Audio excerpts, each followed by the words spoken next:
Como o pastor já disse, meu nome é Roberto, eu moro em Curitiba, sou casado com a Alzira, minha esposa, há 43 anos. Temos 4 filhos e 3 netos. E eu sempre digo que filhos são uma bênção, disse para o pessoal lá no sítio, não é?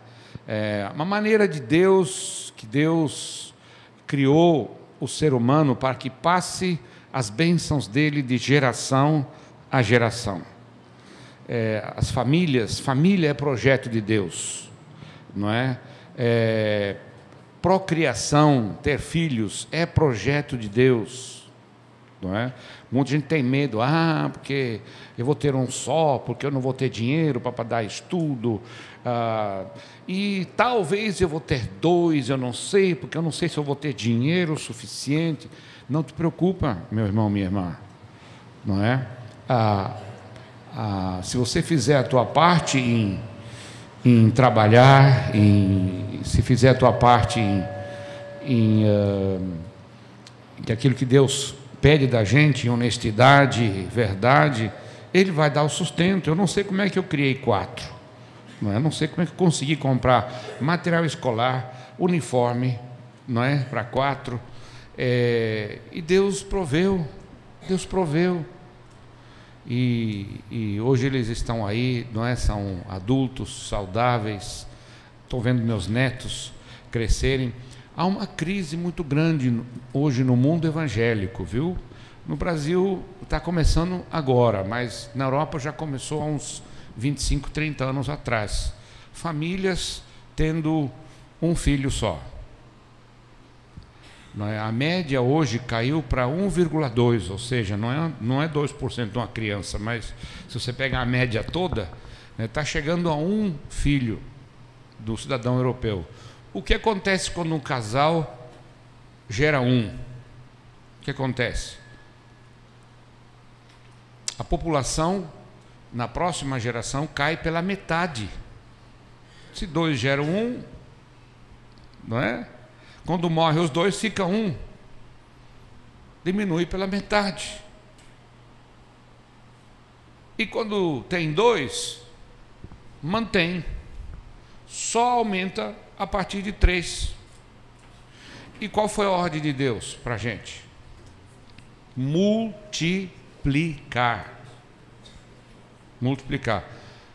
Sabe?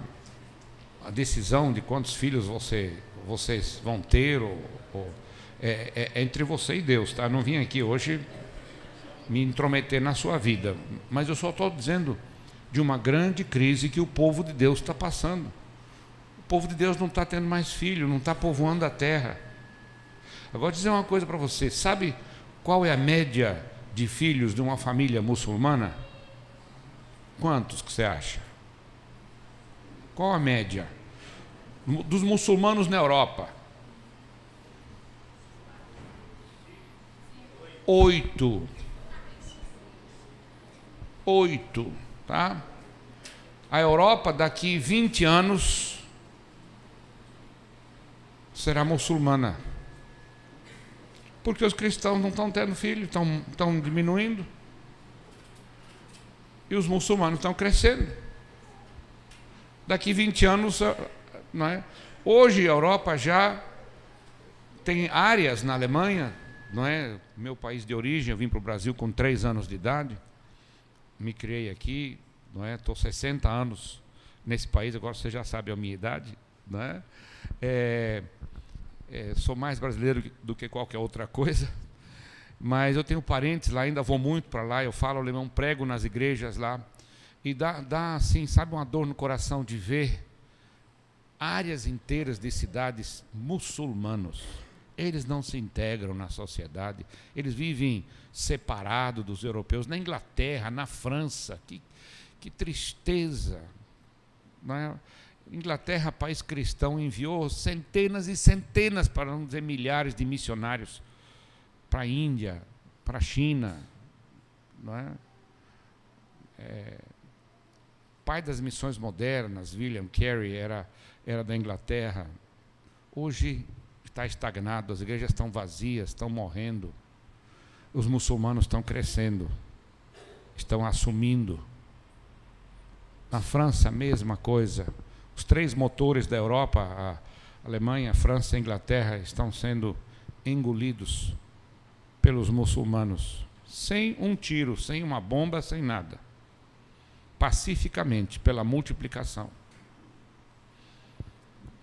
Não é? Eles estão obedecendo a Deus e espalhando miséria, espalhando, não é? O objetivo deles é dominar o mundo. Quando o objetivo de Deus, nosso Criador, era que nós dominássemos o mundo.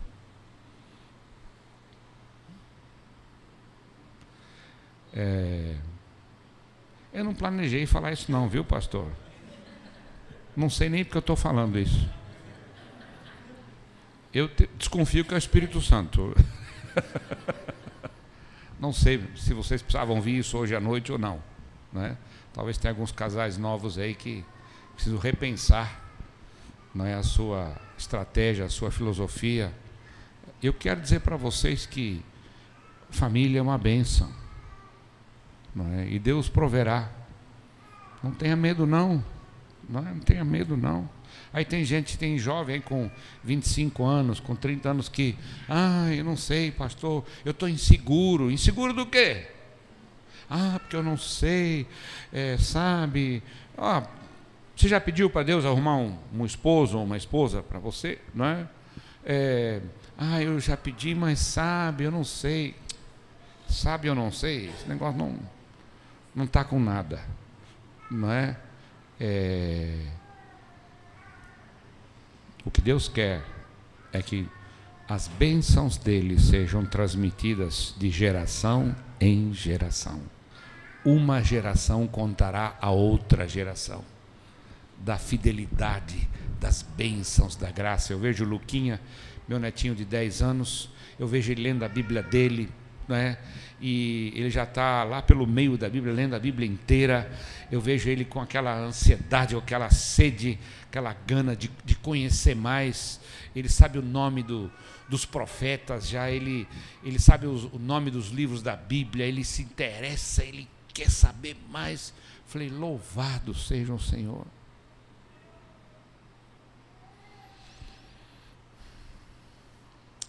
Porque ele é a continuidade. Eu disse para o pessoal lá no acampamento que eu já estou com a mão na maçaneta na porta de saída dessa vida, né? Não abri a porta ainda não, mas já estou com a mão na maçaneta, né? Eu vejo o Luquinha com 10 anos, eu falo, Senhor, obrigado. Obrigado que o Senhor está... Eu vejo o Davi com 16 anos, a Micaele com 16 anos, os dois servindo ao Senhor, enganjados na célula de adolescentes e jovens agora, né? Eu falo, Senhor, obrigado, obrigado, não é? Essa é a nossa tarefa. Inclusive, é um crescimento natural, biológico da igreja, né? Nem crescimento biológico as igrejas estão tendo hoje. Estão empatando 0-0, estão perdendo. Se tem 2 filhos, empatou. Tem um, perdeu 50%. Então, vocês estão me entendendo? Começa a ganhar o jogo depois de 3. Com 3. Aí começa a ganhar o jogo. Não é? Muito bom estar com vocês, conhecer mais uma igreja que está no nome, em células, né? Deu a cara para bater, mostrou a que veio. Uma igreja de acordo com a eclesiologia do Novo Testamento. Igreja nas casas, igreja nos lares, onde o Evangelho se torna um centro de propagação, de irradiação das bênçãos de Deus, não é? Papucaia não vai entrar nesse lugar aqui para encontrar Jesus, não. Mas Papucaia vai na sua casa encontrar Jesus, amém? Porque Jesus está lá na sua casa, e você abrindo a sua casa, eles vão encontrar Jesus. Depois vem para cá, viu? Fica tranquilo, não é? E vai ter um culto, vai ter 2 cultos, 3, aí vão enviar um grupo de 100 de uma vez, ou de 50, para um outro lugar da cidade, nos bairros, na região periférica, e não precisa investir muito dinheiro em aumentar isso aqui não, pastor. É melhor, encheu aqui, deu 2 cultos, já envia a metade para um outro lugar, começa um outro trabalho, porque a base está nas casas, a base está na sua casa. O povo vai encontrar Jesus na tua casa.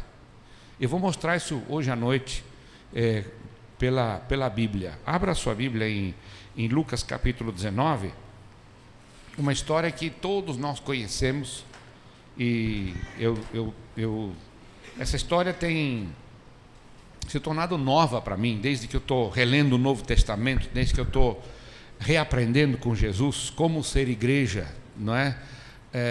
Eu tenho visto algumas coisas nessa história de Zaqueu, assim, fascinantes, que eu não tinha visto antes. Eu já era pastor há 15 anos, 20 anos praticamente, e não tinha visto algumas coisas tão evidentes aqui, não é? Lucas 19. Jesus entrou em Jericó e estava atravessando a cidade. Morava ali um homem rico chamado Zaqueu, que era chefe dos cobradores de impostos. Ele estava tentando ver quem era Jesus, mas não podia por causa da multidão, pois Zaqueu era muito baixo. Então correu adiante da multidão e subiu numa figueira brava para ver Jesus, que devia passar por ali. Quando Jesus chegou naquele lugar, olhou para cima e disse a Zaqueu: Zaqueu, desça depressa, porque hoje eu vou levar você para o templo. É isso que diz na sua Bíblia aí? Não, porque hoje preciso ficar aonde? Na sua casa. Opa! Não vou levar você para a igreja, para o templo, para a sinagoga. Eu quero ir para a tua casa. Zaqueu desceu depressa, versículo 6, e o recebeu na sua casa com muita alegria. Todos os que viram isso começaram a resmungar, reclamar, murmurar. Esse é o texto no grego. Esse homem foi se hospedar na casa de um pecador. Zaqueu se levantou e disse ao Senhor: escute, Senhor, eu vou dar a metade dos meus bens aos pobres, e se roubei alguém, vou devolver 4 vezes mais. Então Jesus disse: hoje a salvação entrou aonde? Nesse templo? Não, nessa casa. Pois este homem também é descendente de Abraão, porque o Filho do Homem veio buscar e salvar quem está perdido. Amém? O que é que eu aprendi? O que é que eu aprendo lendo as passagens da vida de Jesus? Todos os encontros que ele teve com as pessoas. Zaqueu foi um encontro. Ele teve encontro com muitas pessoas. Por quê? Porque Jesus tinha 2 lugares de ministério só. Quais eram os 2 lugares de ministério? A rua e as casas. O que diz o texto? Jesus entrou em Jericó e estava atravessando a cidade. Pessoal, Jesus era móvel, dinâmico. Ele não era estático, parado. Jesus nem tinha endereço, nem tinha residência fixa. Não andava de crachá. Sou filho de Deus, me respeitem. 5 guarda-costas, carro blindado. Não. Ele era homem normal do povo, na rua e nas casas. Isso para mim, olha, me derrubou, sabe? Me derrubou. Realmente me derrubou. Porque eu sempre fui pessoa de prédio, de templo, de grandes obras, grandes construções. Aí eu falei: Senhor, mas peraí, eu vou ter que mudar de ideia, mudar de pensamento, eu tenho que mudar meu paradigma, né? Me derrubou porque eu vi Jesus, Filho de Deus, profeta, o Cristo, o ungido, né? No grego, Christos significa ungido de Deus com uma missão, andando na rua, conversando com as pessoas, suprindo as necessidades das pessoas. Isso me fascina em Jesus, viu, gente? Eu peguei um amor novo por Jesus. Eu peguei uma paixão nova pelos evangelhos. Estou relendo os evangelhos há 28 anos. E estou cada vez mais fascinado, cada vez mais pasmo. Descobri coisas simples. Sabe, o evangelho é simples. Jesus era simples, nós é que complicamos as coisas. Não é isso? A gente complica tanto. Ele ia atravessando a cidade de Jericó, e Mateus diz lá no capítulo 9 que ele andava atravessando todos os povoados e aldeias.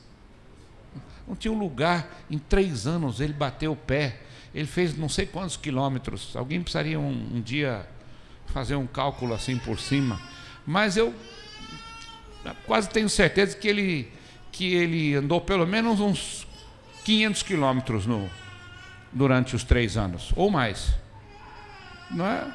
Então, ele não ficava parado, não. Ele não tinha um endereço fixo, ele via onde estava a necessidade, ele queria saber o que aquela cidade precisava, quais eram os doentes daquela cidade, quantas pessoas eram atormentadas por demônios naquela cidade. Vocês estão entendendo? Ele via quantos estão excluídos, são os excluídos, quantas crianças tem nessa cidade. E quando as crianças vinham correndo para abraçar ele, os discípulos, show, criançada, show. O mestre não tem tempo para vocês. Os discípulos eram tudo igrejeiro, tudo criado no templo, tudo criado, você entendeu? Não, o mestre não tem aquela ideia de sacerdote, que o sacerdote ele está aqui meio metro, um pouco mais acima do povo, que ele é mais importante, tem mais unção, que ele tem mais do Espírito Santo, a oração dele é mais poderosa. Você está entendendo?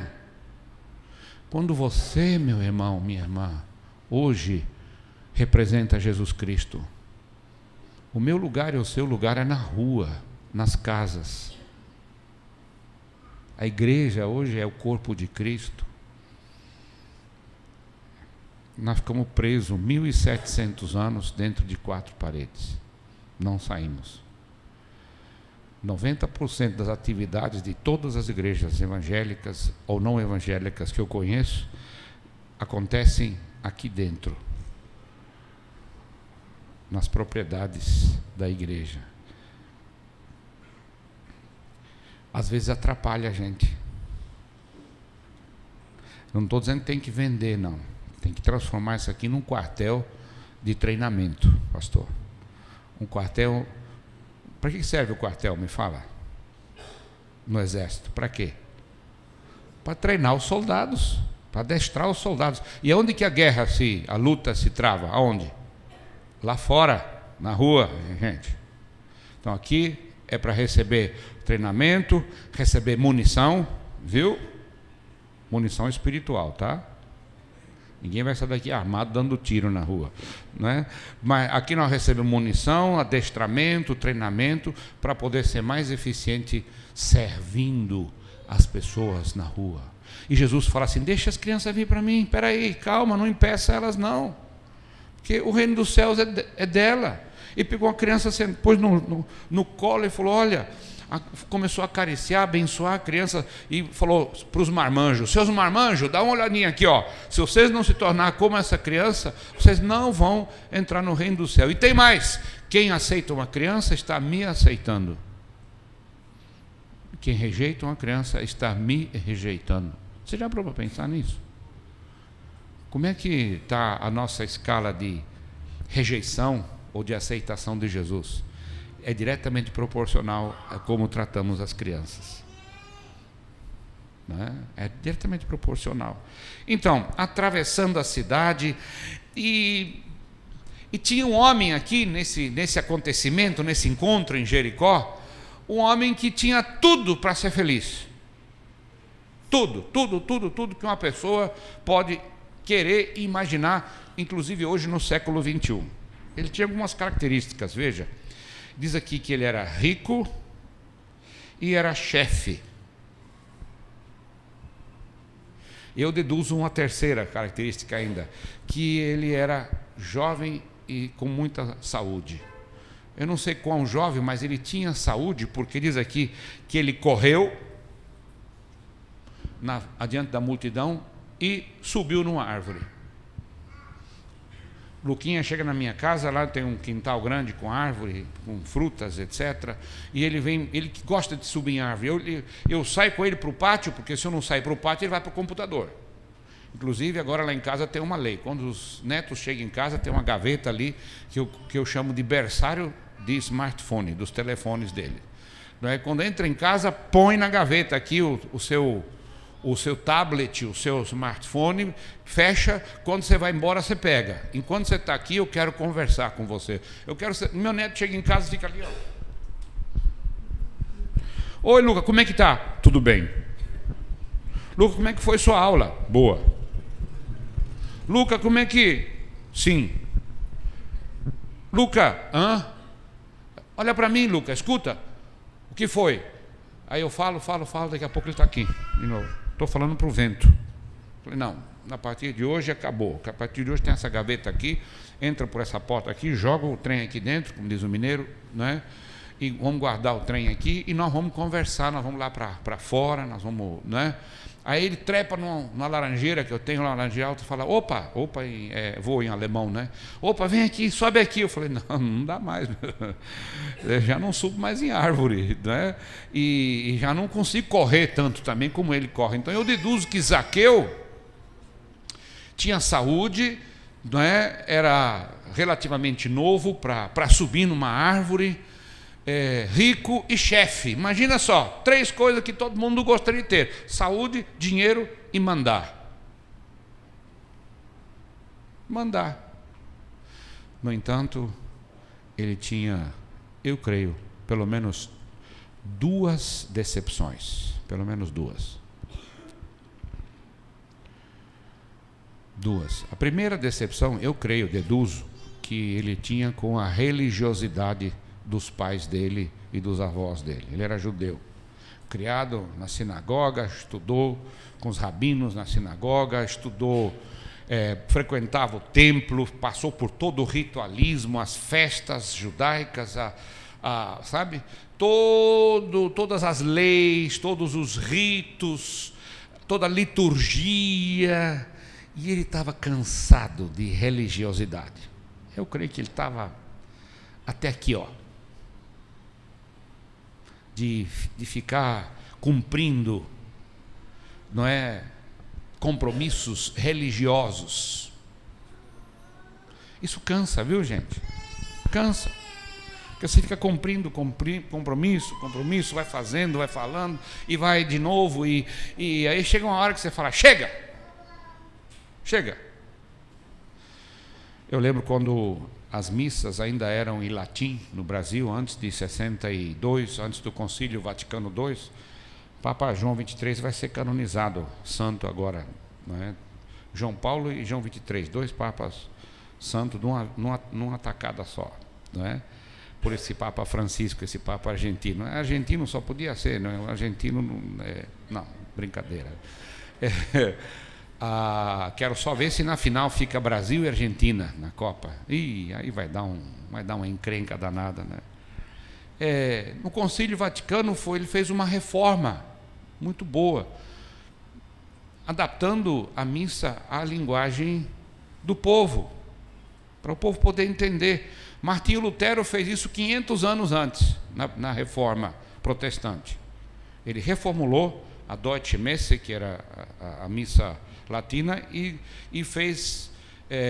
simplificou a liturgia e ofereceu ao povo um culto na língua que o povo entendia, que era o alemão. Traduziu a Bíblia para o alemão, foi a primeira tradução da Bíblia numa língua fora o latim e o grego, não é?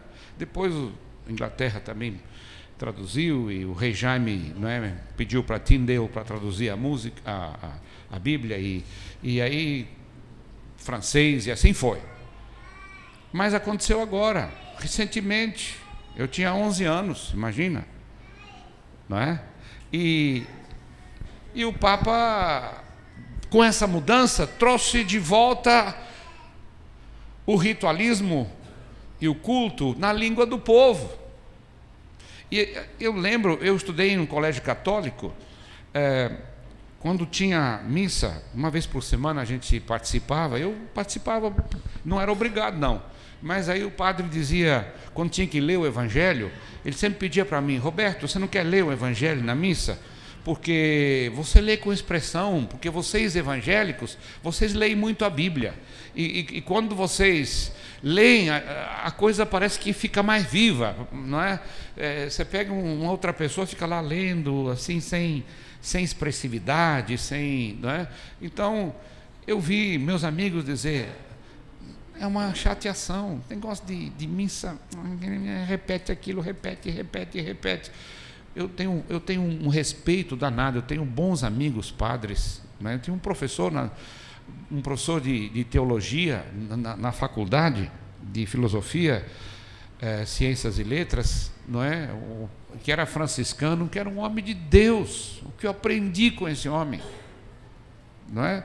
Então, não estou aqui criticando a Igreja Católica, por favor, só estou dizendo que religiosidade, inclusive a religiosidade da religião batista também é insuportável, não é? A religiosidade da metodista ou pentecostal, seja o que for, não é?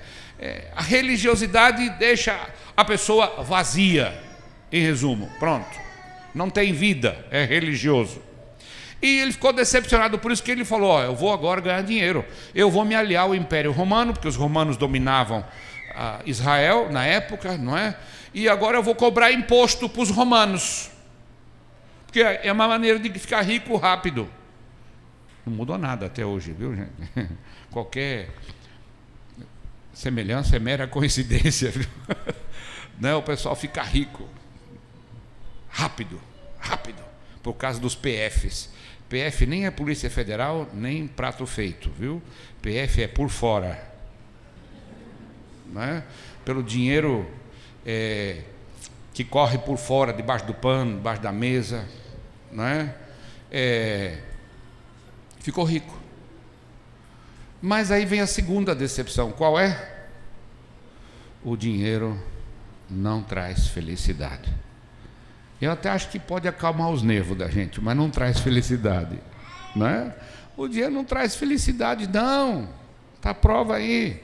Um homem doido para encontrar alguma coisa que faça sentido para a vida. Decepcionado com a religiosidade dos pais, decepcionado com o dinheiro, com a riqueza, que não trouxe aquela paz, aquela satisfação interior que ele tanto procurava. Agora me resta uma coisa. Eu creio que Mateus, que era outro cobrador de impostos, ligou para Zaqueu e falou assim: ó, rapaz, está passando aí Jesus aí na sua cidade, marca um encontro com ele, vê se você conversa com ele, porque ele é diferente dos outros religiosos. Ele realmente é um homem que irradia paz, um homem que tem uma mensagem, não é, que transforma a vida da gente. Eu conheço ele, vale a pena. E Zaqueu falou: olha, é isso mesmo. Porque quando ele começou a cobrar imposto para os americanos, ele era odiado, para os romanos, ele era odiado pelos judeus, foi chamado de publicano, ou seja, pecador de marca maior, traidor da pátria, aliado aos romanos que estavam ocupando Israel, odiado pelo seu povo, mas também era odiado pelos romanos, porque os romanos não gostavam de judeu, não. Eles só gostavam de Zaqueu porque ele cobrava imposto para eles, produzia para eles. Mas ele não era bem visto pelos romanos, não. Então, era um homem que tinha tudo para ser feliz, mas era infeliz por causa dessa situação toda. Agora vem Jesus. Será que eu vou conseguir vê-lo? E Jesus ia passando. Eu imagino assim, não é?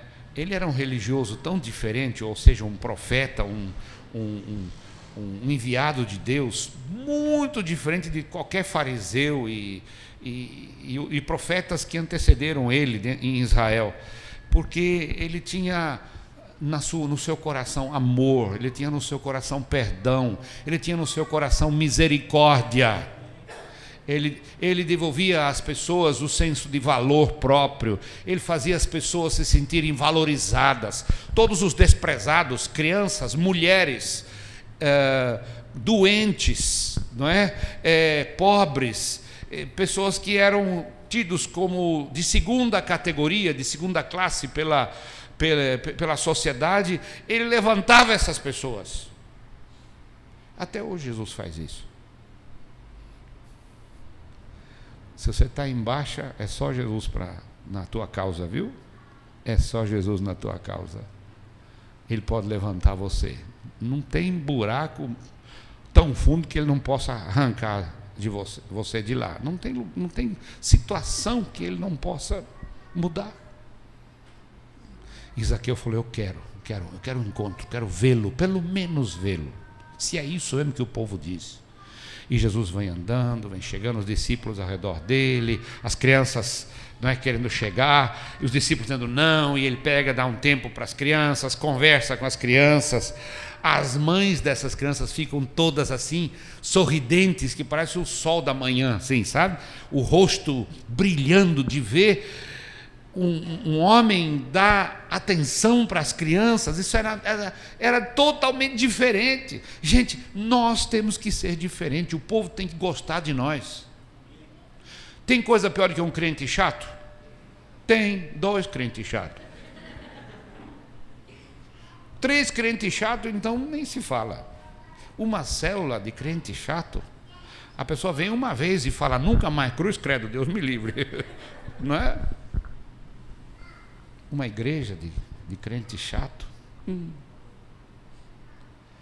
Jesus era atraente, ele não era repelente. Hoje tem muito crente repelente. Conhece repelente, né? A gente passa assim para os mosquitos, ele repele, não atrai. Você quer atrair o mosquito? Passa mel na sua pele para você ver. Vai encher de abelha, de tudo que é tipo de inseto. Jesus era assim. Jesus era melado, tinha mel para oferecer para as pessoas. Jesus tinha paz para dar para as pessoas. E Zaqueu correu, subiu naquela árvore, sentou naquele galho, não é? Com aquele panorama, aquela visão panorama, escolheu o lugar certinho. Eu acho que ele ficou sentado ali com as perninhas, ele era baixinho, perninha curta, balançando as perninhas, sentado em cima daquele galho e ficava olhando. Será que ele vai me ver? Acho que não.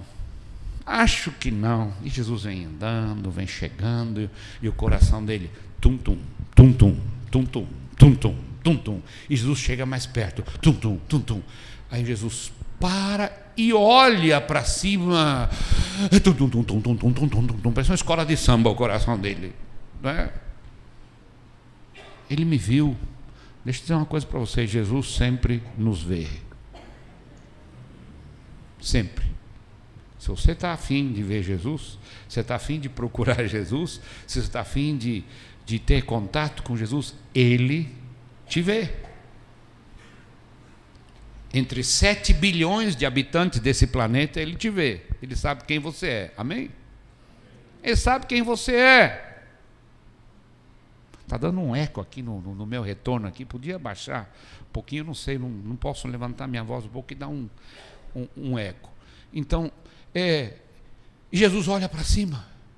E Jesus, eu creio que ele falou assim: Zaqueu, eu já tirei um raio-x do seu coração. Já vi que está vazio. Já vi que você está com fome. Já tirei um raio-x do teu estômago, está vazio também. Aliás, já são as 5 horas da tarde, mais ou menos, e você está com fome, eu também estou com fome. Portanto, Zaqueu, desça daí logo, que eu vou levar você para a Igreja Batista em Células, na avenida, rua tal e tal, no endereço, ou levar você lá para o templo, em Jerusalém, né? Ou vou levar você para a sinagoga da cidade de Jericó. Cada cidade tinha pelo menos uma sinagoga onde tinha judeus, né? Tinha várias, às vezes tinha várias. Eu vou levar você lá. Não. Eu vou com você para onde? Para tua casa. E se você olhar esse texto aqui, eu contei, tem 4 vezes mencionado o termo casa. 4 vezes. E Zaqueu não queria acreditar. Será? Mas é possível. Esse homem tão importante, esse homem que não é, vai se preocupar comigo, um rejeitado pelos judeus, rejeitado pelos romanos, não é? Um homem decepcionado, considerado pecador pelos judeus, publicano. Esse homem é diferente. Ele acho que desceu assim, ó. Acho que a mão dele até queimou um pouquinho de tão rápido que ele desceu dessa árvore. E saiu correndo na frente. Vem.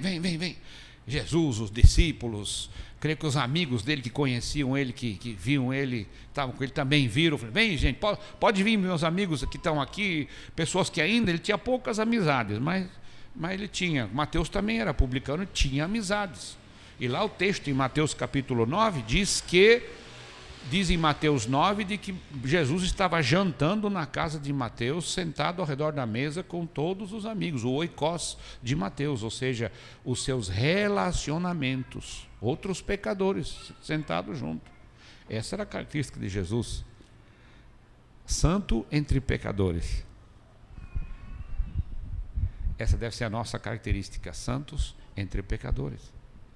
Como é que nós vamos ganhar o pecador para Jesus se a gente não tem contato com ele?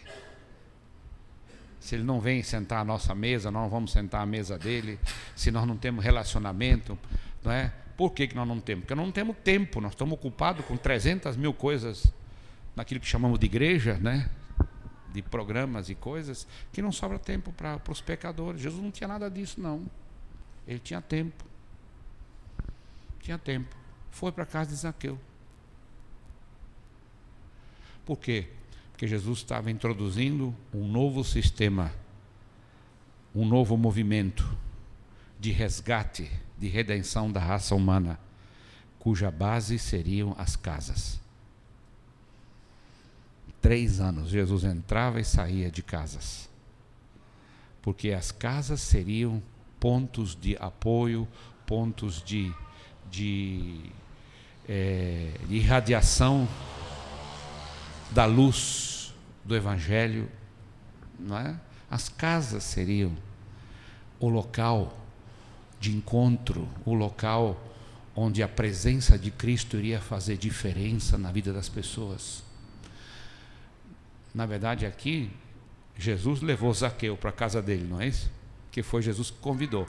E essa era a característica de Jesus. Quando ele não era convidado, ele se convidava, não é? E já que ele não tinha endereço, ele precisava comer, ele tinha que comer em algum lugar. Falou, Zaqueu, eu vou com você para a tua casa. Não é? Eu creio que a esposa de Zaqueu chegou quando viu Jesus e os discípulos, aquele povaréu chegando, não é? Acho que ela falou, Zaqueu, o que você fez, rapaz? Porque você me traz esse povo aqui a essa hora, não é? Como é que você podia ter me ligado antes para eu tirar alguma coisa do freezer, não é? Para a gente fazer, para comer? Não. Zaqueu falou, não fui eu que convidei, não. Foi ele que se convidou, mas eu quero que você conheça o meu mais novo amigo, Jesus. Eu creio que Jesus chegou assim para a esposa de Zaqueu, falou, minha senhora, tudo bem? Tratou a mulher com decência e dignidade. Conquistou a esposa de Zaqueu no primeiro, só no olhar. Amor, misericórdia, dignidade, aceitação. Porque o judeu passava para a mulher nem dava bola. O judeu entrava numa casa e falava logo com o homem. A mulher era coisa de segunda categoria. Era escrava, era serva para servir só. E Jesus devolveu a dignidade. E a esposa de Zaqueu, eu creio que ficou encantada. correu, bateu palma, chamou os criados, ele era um rico, não é? Você mata aquelas 4 galinhas ali, você mata o cabrito, você começa a amassar o pão com farinha e vamos preparar aqui uma refeição zona, uma comida daquela. Se fosse hoje seria um mocotó, né? Vamos fazer um mocotó. Tem 2 gêmeos aqui que são vidrados, descobri por mocotó, né? Vamos fazer, vamos acontecer, pai. E o pessoal se sentou, porque o pessoal sentava no chão, naqueles tapete grosso, né? Pelo de camelo, muito. E Zaqueu era rico, ele tinha todo o conforto que ele precisava. E Jesus sentou, conversou, aí começaram a comer. Eu creio que lá pelas 4 da manhã, 3 ou 4 da manhã, Zaqueu estava tão impressionado e tão convicto de que ele realmente era o Messias, porque ele era judeu, ele sabia que ele era um enviado de Deus, um profeta. Zaqueu entendia. Os fariseus não queriam admitir, mas Zaqueu descobriu. E ele ficou em pé, de tão convencido e convertido, não é? Que falou: pessoal, silêncio, eu quero falar uma coisa aqui. E quando o dono da casa pede silêncio, todo mundo fica quieto. O que ele falou para ele?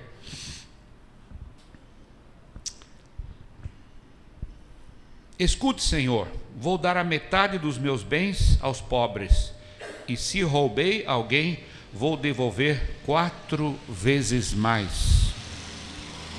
Só isso, não falou mais nada. E sentou. Eu creio que o povo, quando viu aquilo, as pessoas que estavam lá, ficaram assim: hã? O pão duro do Zaqueu? Avarento do Zaqueu? Vai dar metade dos seus bens aos pobres, devolver 4 vezes mais que a propina que ele embolsou, o por fora, 4 vezes mais.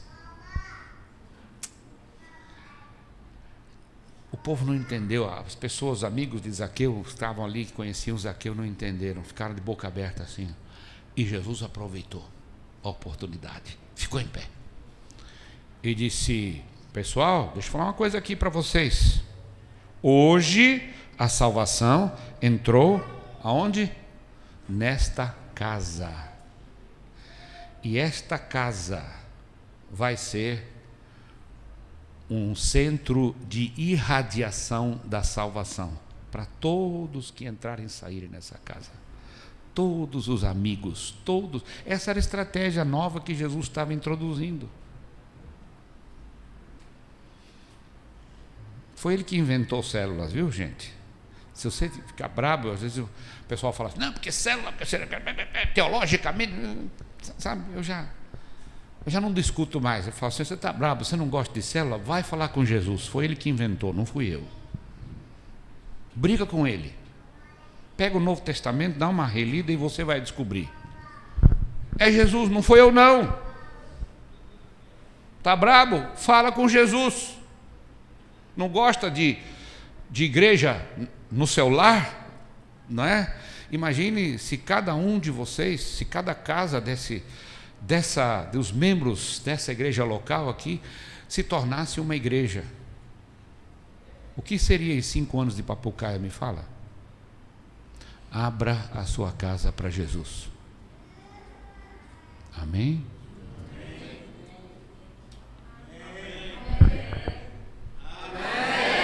Amém. Deixa Jesus entrar na sua casa. Tem até uma música que compuseram aí um ano atrás, ou mais, entra na minha casa, né, como Zaqueu e tal, muda a minha vida, muda a minha família. Até o mundo está cantando sobre a casa. Por mais que os atores da Rede Globo e outros queiram destruir a família, dizer que família não é, que casamento gay é lícito, casamento lésbico é lícito. Gente, é ataque do inimigo para destruir os lares, destruir as casas. E a influência deles é forte. A Rede Globo tem uma influência muito forte. Como é que nós vamos, como igreja, contrapor essa influência? Fazendo um programa melhor do que a Rede Globo? Não tem. Nós não temos dinheiro para competir e nem pessoal para competir com a Rede Globo. Mas nós temos uma coisa que a Rede Globo não tem. Nós temos Jesus Cristo. Não é isso? E tem igreja que não entenderam isso ainda, que estão fazendo programa, e contrata os melhores músicos e contrata e tal para oferecer aquele programão e atrai um monte de gente e constrói templos para 15 mil membros. Estão construindo lá em Santarém agora para 25 mil pessoas. Gente, é tão simples. Leva Jesus para a tua casa. Não custa nada. Custa pouco. Usa a tua mesa como ferramenta evangelística. Usa os teus relacionamentos como ferramenta. Foi Jesus que instituiu isso. E qual foi o resultado? Hoje a salvação entrou nesta casa, pois este homem também é descendente de Abraão. Jesus deu uma, assim, porque Abraão era a figura de Deus, pai, né, o pai Abraão, figura paterna de Deus para os judeus. E ele fala, mas agora ele realmente é filho de Deus, de Abraão. Que ele me reconheceu, Jesus Cristo, como Messias. E o versículo 10, para terminar, porque o Filho do Homem veio buscar e salvar quem está perdido. Veio buscar os doentes, pecadores, os necessitados, aqueles que precisam da salvação. Tem muita gente que não precisa, acha que não precisa, até que venha uma desilusão, não é? 2 desilusões na vida de Zaqueu, pelo menos. E tinha mais um empecilho para ele. Não é só porque ele era baixo, tinha a multidão que o impedia. A multidão sempre vai querer impedir você de seguir Jesus, viu? Os teus amigos, pessoas vão dizer, vão te criticar, porque vão te censurar, não é? Mas você tem que subir numa árvore. Não sei qual árvore que Deus tem para você, mas você tem que sair do meio da multidão para ter um encontro com Jesus. Aí Jesus te envia de volta para a multidão, para você levar os outros para Jesus também. Hoje a salvação entrou nessa casa. Eu não sei qual é a sua situação hoje à noite. Não sei se você está passando por uma crise. Não conheço a maioria de vocês. Conheço algumas pessoas no fim de semana, não é, que a gente teve esse encontro. Eu não sei qual é a tua necessidade, mas Jesus sabe. Jesus sabe. Jesus quer, com o seu amor, com o seu carinho, com a sua bondade, com a sua simplicidade, devolver a você a felicidade, a paz, a tranquilidade. Talvez aliviar o seu sofrimento, a sua dor. Baixe a sua cabeça para a oração. Pastor, vem aqui, ore pelo teu povo.